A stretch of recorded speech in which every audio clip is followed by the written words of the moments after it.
Hello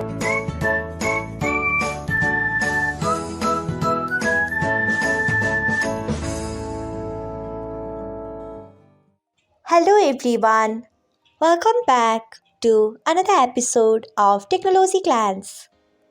Today, in this video, I'm going to guide you through how you can enable use peer-to-peer on Viber. So, let's get started. Firstly, open Viber app in a device. Then tap on three dots icon. Next, tap on settings. After that, tap on privacy. Next, you can see the option of use peer-to-peer. Click on it by tapping on it.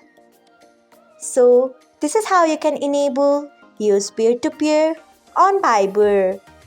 Thanks for watching. If you found this guide helpful, we would love it if you hit the thumbs up button below. We upload great new tech tutorials like this one every day. So, do not forget to subscribe to our channel and hit the bell icon so that you'll never miss another update.